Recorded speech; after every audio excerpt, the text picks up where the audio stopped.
భూమి తన చుట్టూ తాను తిరుగుతూ సూర్యుని చుట్టూ తిరుగుతోంది. రాత్రి పగలు వచ్చేది అందుకే. అయితే భూమి లోపల కూడా పొరలు కదులుతూ ఉంటాయి. ఆ కదలిక భూమిపై పరిస్థితుల్ని ప్రభావితం చేస్తుంది. అయితే ఇదే ఇప్పుడు ప్రమాదంగా మారబోతుందా? లోపలి పొరల్లో మారుతున్న పరిస్థితులు భూమి మీద జీవరాశిని భయపెడుతున్నాయా? ఇక జీవరాశి అంతానికి కౌంట్ డౌన్ మొదలైనట్లేనా? అసలేం జరిగింది? భయపెడుతున్న కొత్త పరిశోధన ఏంటి? యుగాంతానికి ముహూర్తం ఫిక్స్ అయ్యిందా? జీవరాశి అంతం ఏ క్షణమైనా జరగొచ్చా? భూమి లోపలి పొరల్లో ఏం జరుగుతోంది? భూమిపై జీవరాశిని అది ఎలా ఎఫెక్ట్ చేస్తోంది? ఇక సమయం లెక్క పెట్టుకోవాల్సిందేనా? యుగాంతం ఎప్పుడూ వినిపించే మాట. పంచాంగాలని కొందరు, పరిస్థితులను అంచనా వేసి అంటూ మరికొందరు, పాతకాలంలో చెప్పిన మాటలను పట్టుకుని ఇంకొందరు. ఇలా యుగాంతం చుట్టూ జరిగే చర్చ అంతా ఇంతా కాదు. క్యాలెండర్ మారిన ప్రతిసారి ఈ డిస్కషన్ మరింత స్ట్రాంగ్ గా వినిపిస్తుంది. 2025 కూడా ఇలాంటి చర్చే జరిగింది. ఈ ఏడాదే యుగాంతానికి నాంది పడుతుందంటూ 100 ఏళ్ల కిందటే వంగబాబా, నాస్ట్రడామస్ లాంటి వాళ్లు చెప్పారనే కథనాలు ఉన్నాయి.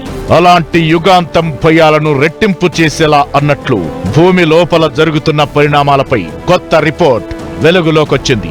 ఇది కొత్త చర్చకు కారణం అవుతోంది.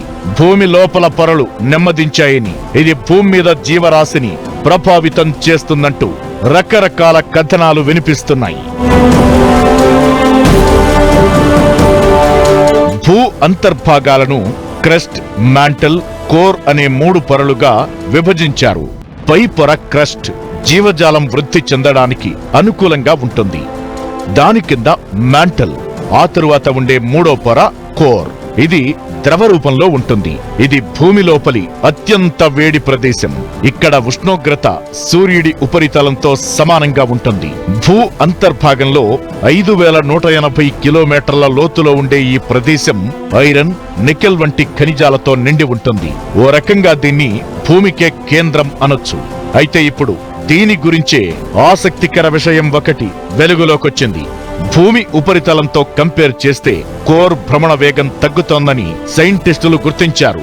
దీని ప్రభావం భూమి ఉపరితలం మీద ఉండే ఛాన్స్ ఉంటుందని చెబుతున్నారు. భూమి ఉపరితలం నుంచి 5000 కిలోమీటర్లకు పైగా లోతులో ఉండడంతో కోర్ భ్రమణ వేగాన్ని గుర్తించడం కష్టం. అయితే భూకంపాలు సంభవించినప్పుడు ఉత్పత్తయ్యే సిస్మో తరంగాల ఆధారంగా కోర్ భ్రమణ వేగాన్ని లెక్కిస్తారు.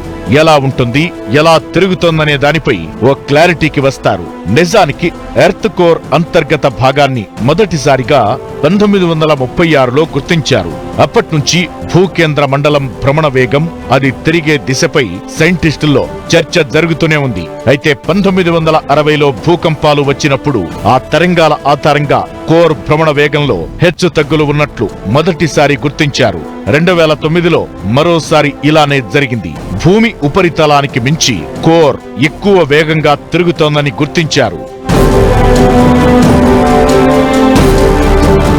భూమి లోపల జరిగే చిన్న చిన్న కదలికలను డైరెక్ట్ గా ఎక్స్పీరియన్స్ చేసే పరిస్థితి లేకపోయినా అవి భూమి అయస్కాంత క్షేత్రాన్ని ప్రభావితం చేస్తాయి. నావిగేషన్ వ్యవస్థను కూడా ప్రభావితం చేస్తుంది. వీటన్నింటికీ మించి భూమి ఉపరితలంపై జీవరాశిని ఎఫెక్ట్ చేస్తుంది. భూమి అనేది డైనమిక్ గ్రహం. ఉనికిలోకి వచ్చినప్పటి నుంచి ఎప్పుడూ మార్పులకు లోనవుతూనే ఉంది. భూమి లోపల శక్తివంతమైన ఉష్ణ ప్రసరణ కణాలు ఉంటాయి. వీటి చలనంలోని హెచ్చుతగ్గుల కారణంగానే భూకంపాలు రావడం, అగ్నిపర్వతాలు పేలి పర్వత శ్రేణులు ఏర్పడడం జరుగుతాయి. గాలి, నీరు, భూమి, జీవులు, భూ వ్యవస్థ కింద ఉప వ్యవస్థలు, ఇవన్నీ పరస్పర సంబంధాన్ని కలిగి ఉంటాయి. దీంతో కోర్ భ్రమణ వేగం భూమి ఉపరితలంపై చూపించబోయే ప్రభావంపై ఆసక్తికర చర్చ జరుగుతోంది. కోర్ భ్రమణ వేగం భూమి ఉపరితలాన్ని ప్రభావితం చేస్తోంది. అలాంటిది ఇప్పుడు కోర్ వేగం నెమ్మదించిందని సైంటిస్టులు అంచనాలు వేయడం కొత్త భయాలను క్రియేట్ చేస్తున్నాయి. అసలు కంటికి కనిపించని అంతర్గత పొర అయిన కోర్ భూమికి ఎందుకంత కీలకం? భ్రమణ వేగంలో మార్పులు జీవరాశి మీద ఎలాంటి ప్రభావం చూపిస్తాయి? ఒక రకంగా ప్రకృతి, ప్రాణాలు అన్నీ ప్రమాదంలో ఉన్నట్లేనా?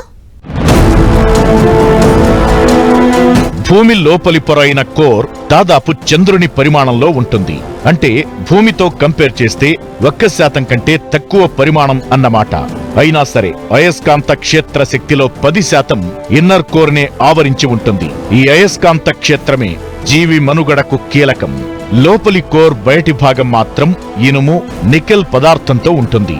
ఇది 2200 కిలోమీటర్ల మందం, అధిక ఉష్ణోగ్రతను కలిగిన కణ నిర్మితం. ఈ కణాల కదలిక అయస్కాంత క్షేత్రాన్ని క్రియేట్ చేస్తుంది.